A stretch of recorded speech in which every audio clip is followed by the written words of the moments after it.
একটা সম্পর্ক শুরু হয় জীবন মরণ টেনে টুনে কথা দেওয়া এবং কথা নেওয়ার মাধ্যমে, আর বেশিরভাগ সম্পর্কের শেষটা হয় অজুহাতে হারিয়ে যাওয়া নোটিশটা নিয়ে।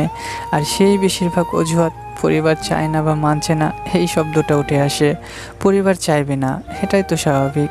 পরিবার চাইছে না, আমি আমার পরিবারকে ছাড়তে পারবো না বলে যে মানুষটাকে মেরে যাচ্ছ জ্যান্ত লাশের ভিড়ে, তার সাথে সম্পর্কটা কেন করতে হবে আগাম কোনো ভাবনা চিন্তা না করে?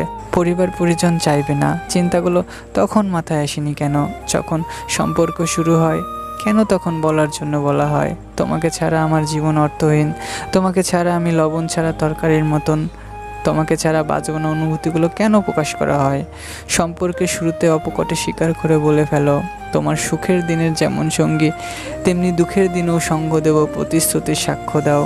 বাঁচলে একসাথে বাঁচবো, মরলে একসাথে মরবো বলে আকাশ পাতাল চন্দ্র সূর্য সাক্ষী রেখে জানান দাও ভালোবাসো। বাঁচি বাঁচি ভাব নিয়ে চামড়ার মুখে বলে ফেলো, দরকার হলে গাছতলায় ঘর বাঁধবো। পারিবারিক অজুহাতে ছেড়ে যাওয়া মানুষ আর যাই হোক অন্তত ভালোবাসার জায়গায় দাঁড়িয়ে কথা বলতে পারে না।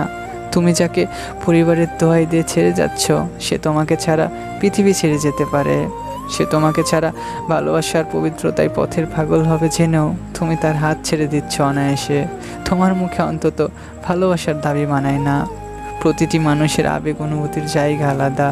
তুমি যেটাকে মেনে নিচ্ছ অতি সহজে পারিবারিক অজুহাতে, বিপরীত মানুষটার পক্ষে সেটা মেনে নেওয়া জীবন মরণের উপর দিয়ে যেতে পারে।